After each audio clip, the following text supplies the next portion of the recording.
Pero sabi po nila na ang isda sa bibig nahuhuli. Kaya kita niyo po nakita niyo po yung pala plano all this time. Arestuhin, takutin, intimidate ang nasa majority. Either lumipat or ikukulong.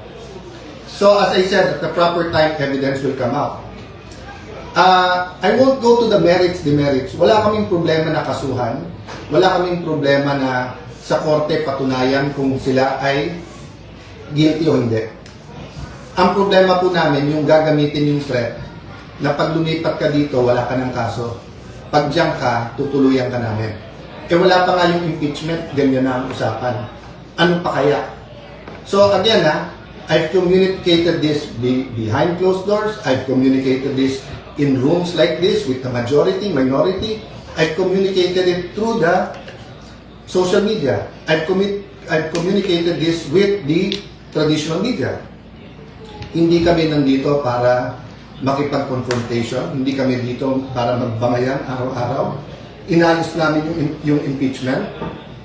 Kasabay ng impeachment po, inayos namin na may legislative calendar pa rin. Meron pa rin hong pag-aayos. Bakit po? I'll talk about that maybe over the weekend. Yung pong, hindi ang numbers kasi natin, parati tayo nako-confine sa 13-11, sa 12-11, di ba, sa 6-7. Kung ano-ano ng numbers Ang importanteng numbers, inflation. Ang importanteng numbers, GNP, GDP. Ang importanteng numbers, productivity ng ating mga magsasaka. Ang importanteng numbers, yung dropout sa eskwelahan. Yung pagtaas ng kaso ng AIDS, pagtaas ng teenage pregnancy, ang dami natin kailangang pag-usapan na priorities. Pero sabi po nila na ang isda sa bibig nahuhuli. Kaya kita niyo po nakita niyo po yung pala plano all this time. Arestuhin, takutin, intimidate ang nasa majority.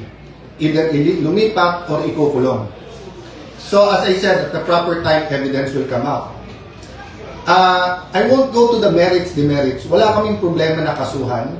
Wala kaming problema na sa korte patunayan kung sila ay guilty o hindi.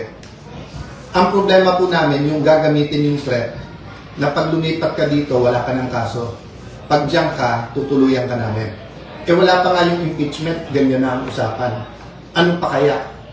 So again I've communicated this behind closed doors. I've communicated this in rooms like this with the majority, minority. I've communicated it through the social media. I've communicated this with the traditional media. Hindi kami nandito para makipag-confrontation. Hindi kami dito para magbangayan araw-araw. Inayos namin yung impeachment. Kasabay ng impeachment po, inayos namin na may legislative calendar pa rin. Meron pa rin hong pag-aayos. Bakit po? I'll talk about that maybe over the weekend. Yung pong, hindi ang numbers kasi natin, parati tayo nako-confine sa 13-11, sa 12-11, di ba, sa 6-7. Kung ano-ano ng numbers Ang importanteng numbers, inflation. Ang importanteng numbers, GNP, GDP. Ang importanteng numbers, productivity ng ating mga magsasaka. Ang importanteng numbers, yung dropout sa eskwelahan. Yung pagtaas ng kaso ng AIDS. Pagtaas ng teenage pregnancy. Ang dami natin kailangang pag-usapan na priorities. Pero sabi po nila na ang isda sa bibig nahuhuli. Kaya kita niyo po nakita niyo po yung pala plano all this time. Arestuhin, takutin, intimidate ang nasa majority. Either lumipat or ikukulong. So as I said, at the proper time, evidence will come out. I won't go to the merits, demerits. Wala kaming problema na kasuhan. Wala kaming problema na sa korte patunayan kung sila ay guilty o hindi. Ang problema po namin, yung gagamitin yung threat, na pag lumipat ka dito, wala ka ng kaso. Pag diyan ka, tutuluyan ka namin. Wala pa nga yung impeachment, ganyan na ang usapan. Ano pa kaya? So again I've communicated this behind closed doors. I've communicated this in rooms like this with the majority, minority.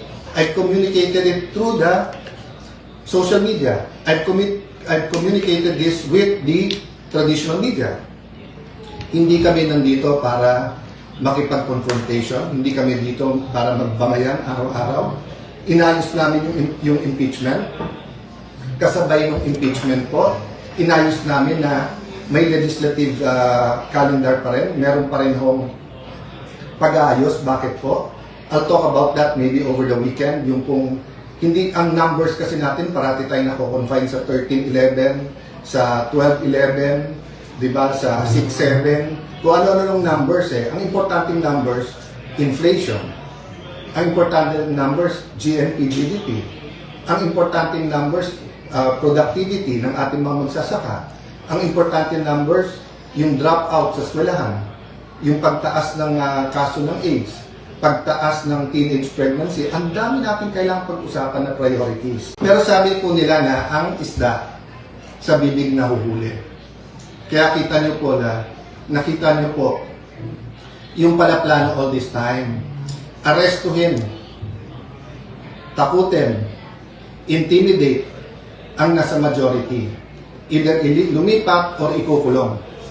So as I said, at the proper time, evidence will come out. I won't go to the merits, demerits. Wala kaming problema na kasuhan. Wala kaming problema na sa korte patunayan kung sila ay guilty o hindi.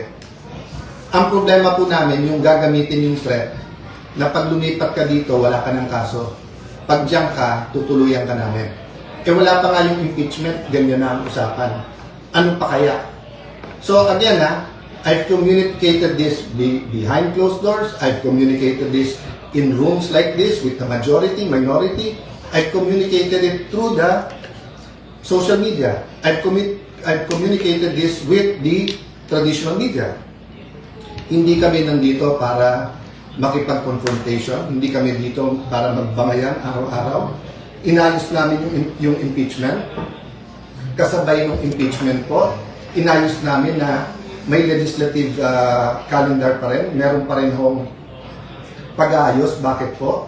I'll talk about that maybe over the weekend. Yung pong, hindi ang numbers kasi natin, parati tayo nako-confine sa 13-11, sa 12-11, di ba, sa 6-7, kung ano-ano ng numbers eh. Ang importanteng numbers, inflation. Ang importanteng numbers, GNP, GDP. Ang importanteng numbers, productivity ng ating mga magsasaka. Ang importanteng numbers, yung dropout sa eskwelahan. Yung pagtaas ng kaso ng AIDS. Pagtaas ng teenage pregnancy. Ang dami natin kailangang pag-usapan na priorities. Pero sabi po nila na ang isda sa bibig nahuhuli. Kaya kita nyo po na, nakita nyo po, yung pala plano all this time, arestuhin, takutin, intimidate ang nasa majority. Either lumipat or ikukulong. So as I said, at the proper time, evidence will come out. I won't go to the merits, demerits. Wala kaming problema na kasuhan. Wala kaming problema na sa korte patunayan kung sila ay guilty o hindi. Ang problema po namin, yung gagamitin yung threat, na pag lumipat ka dito, wala ka ng kaso. Pag diyan ka, tutuluyan ka namin. Eh wala pa nga yung impeachment, ganyan na ang usapan. Ano pa kaya? So again I've communicated this behind closed doors. I've communicated this in rooms like this with the majority, minority. I've communicated it through the social media. I've communicated this with the traditional media. Hindi kami nandito para makipag-confrontation, hindi kami dito para magbangayan araw-araw. Inayos namin yung impeachment. Kasabay ng impeachment po, inayos namin na may legislative calendar pa rin. Meron pa rin hong pag-aayos. Bakit po? I'll talk about that maybe over the weekend. Yung pong, hindi ang numbers kasi natin, parati tayo nako-confine sa 13-11, sa 12-11, di ba, sa 6-7, kung ano-ano ng numbers eh. Ang importanteng numbers, inflation. Ang importanteng numbers, GNP, GDP. Ang importanteng numbers, productivity ng ating mga magsasaka. Ang importanteng numbers, yung dropout sa eskwelahan. Yung pagtaas ng kaso ng AIDS. Pagtaas ng teenage pregnancy. Ang dami natin kailangang pag-usapan na priorities.